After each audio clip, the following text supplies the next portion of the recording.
नमस्कार। आज हम आपको एक ऐसे फंड के बारे में जानकारी देंगे जिसमें यदि आपने 10 साल पहले महज 1 लाख रुपए भी निवेश किया होता तो आज इसकी वैल्यू 21% के हिसाब से बढ़ गई होती, क्योंकि जिस फंड की हम बात करेंगे वह फंड 21% का ऑल टाइम रिटर्न अपने इन्वेस्टर्स को दे रहा है। दोस्तों, म्यूचुअल फंड में 21% का रिटर्न मिलना एक बहुत ही अच्छी बात होती है। जनरली सब फंड ऐसा नहीं देते, लेकिन आज हम जिस फंड की बात करेंगे वो वाकई काफी अच्छा फंड हो सकता है। तो यदि आपका विजन आने वाले 10 सालों के लिए है तो आप इस म्यूचुअल फंड के बारे में रिसर्च जरूर करिएगा। ध्यान रखिएगा, हम जिस भी म्यूचुअल फंड के बारे में आज बताएंगे वो कोई रिकमेंडेशन नहीं है। यह वीडियो सिर्फ एजुकेशन पर्पज से बनाई जा रही है। सो आपसे रिक्वेस्ट है कि आप इसे एजुकेशन के तौर पर ही लें। किसी भी म्यूचुअल फंड में निवेश करें, पहले खुद की रिसर्च करें, फाइनेंशियल एडवाइजर से सलाह लें, उसके बाद ही आप निवेश की प्रक्रिया को शुरू करें। चलिए बढ़ते हैं वीडियो की ओर। दोस्तों, हम जिस फंड की बात कर रहे हैं, अगर करंट टाइम पे उसके एनएवी प्राइस की बात किया जाए, एनएवी जो कि प्रति यूनिट प्राइस को कहा जाता है, वह चल रहा है 216 रुपए। यह एनएवी प्राइस 14 अक्टूबर 2025 के हिसाब से है। हो सकता है कि जब आप इस वीडियो को देखें इसका एनएवी प्राइस या तो थोड़ा सा ज्यादा या थोड़ा सा कम हो सकता है। अगर बात करें फंड साइज की, फंड साइज मतलब इस फंड में अभी तक लोगों ने कितना इन्वेस्ट किया हुआ है। तो यदि आप इसके फंड साइज की बात करेंगे तो अभी तक इस फंड में 84,554.73 करोड़ रुपए का निवेश किया जा चुका है। मतलब इन्वेस्टर्स की ये बेहद पसंदीदा चॉइस में से एक है। तभी तो ये फंड साइज काफी बड़ा आपको देखने को मिलेगा। अगर इस फंड की एक्सपेंस रेशियो की बात करें, जो कि बहुत इंपॉर्टेंट होता है किसी भी म्यूचुअल फंड का एक्सपेंस रेशियो, तो अगर इस म्यूचुअल फंड का एक्सपेंस रेशियो आप देखेंगे तो वह महज 0.70% का ही है। यानी अगर 1% से म्यूचुअल फंड का एक्सपेंस रेशियो कम होता है तो वह म्यूचुअल फंड अच्छा माना जाता है। एग्जिट लोड सिर्फ 1% का निकलता है यदि आप 1 साल से पहले पैसे को विड्रॉ करते हैं। अब एग्जिट लोड का मतलब क्या होता है दोस्तों? वैसे तो इस म्यूचुअल फंड में कोई भी लॉकिंग प्रक्रिया नहीं है। आप जब चाहे तब आप अपने पैसे को निकाल सकते हैं। शर्त यही है कि 1 साल से पहले यदि आप पैसे को निकालोगे तो आपको 1% का एग्जिट लोड देना होगा। इसे आप पेनाल्टी फीस भी कह सकते हैं। तो कोशिश यही करें कि अगर आपने पैसे को निवेश किया है तो कम से कम 1 साल तक तो पैसे रखें ही। 1 साल के बाद आपको कोई भी एग्जिट लोड नहीं देना होगा, यानी यहाँ पे नील एग्जिट लोड रहेगा। लेकिन हाँ, 1 साल से पैसे पहले विड्रॉ करोगे तो 1% का एग्जिट लोड देना होगा। दोस्तों, यदि इस फंड की होल्डिंग की बात करें तो जैसा कि आप स्क्रीन पे देख रहे हो इसके सेक्टोरियल एलोकेशंस को, मतलब यह फंड किस सेक्टर में सबसे ज्यादा पैसा निवेश करता है। तो यहाँ पे आप देखेंगे फाइनेंशियल सेक्टर पे 26.6% का एलोकेशन आपको देखने को मिलेगा। वहीं पे टेक्नोलॉजी, हेल्थ और इंडस्ट्रियल मटेरियल सेक्टर्स में भी आपको काफी अच्छा निवेश देखने को मिलेगा।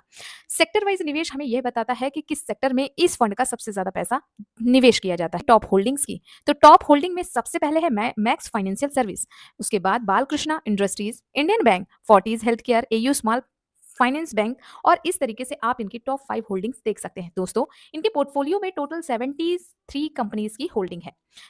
तो यहाँ पे आपने इनके एलोकेशन को भी अच्छे से जज कर लिया है। अब दोस्तों, यदि कोई व्यक्ति इसमें निवेश करना चाहता है तो निवेश 2 तरीकों से कर सकता है। पहला, एसआईपी मोड पे। एसआईपी का मतलब ये होता है कि आप हर महीना थोड़ा थोड़ा अमाउंट इसमें जमा करेंगे।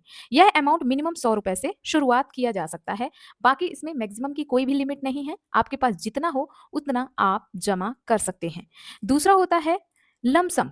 लमसम का मतलब ये होता है कि यदि किसी के पास हर महीने जमा करने के लिए पैसे नहीं है, लेकिन हाँ, अगर किसी उनके पास एक अच्छा अमाउंट पड़ा हुआ है, जैसे 5,000, 10,000, 20,000 या फिर 50 से 1 लाख या उससे ज्यादा, तो आप इसमें सिर्फ एक बार निवेश करके छोड़ सकते हैं आने वाले सालों के लिए। यहाँ पर आपको कंपाउंडिंग के हिसाब से एक अच्छा रिटर्न मिल सकता है।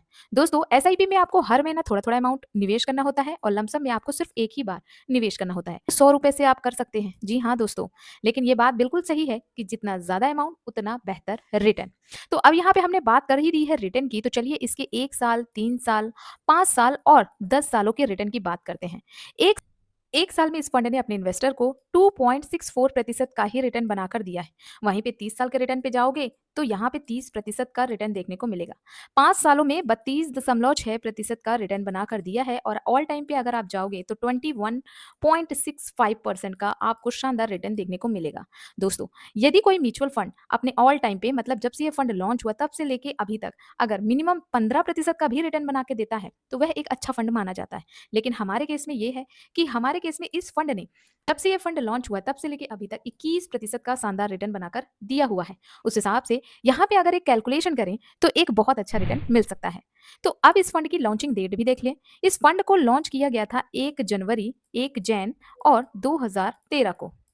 मतलब लगभग 12 से 13 साल ये फंड पुराना है। तो हम इसके 10 साल के रिकॉर्ड को लेके चलते हैं। इसने 10 साल में 21% का शानदार रिटर्न बनाकर दिया हुआ है।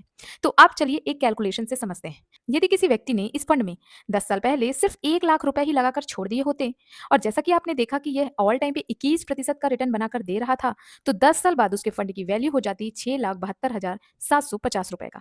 ध्यान रखिएगा दोस्तों, आने वाले 10 सालों पे यह रिटर्न की कोई गारंटी नहीं है। यहाँ पर यह रिटर्न कम और ज्यादा हो सकता है क्योंकि आपका पैसा शेयर बाजार में निवेश होता है और शेयर बाजार कभी सीधी चाल से नहीं चलता।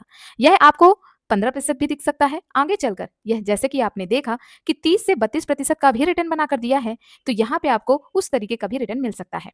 इसीलिए मैंने कहा कि कभी भी म्यूचुअल फंड में निवेश करें तो पहले खुद की रिसर्च करें, अच्छे से उस फंड के बारे में जानें, उसके बाद ही निवेश करें।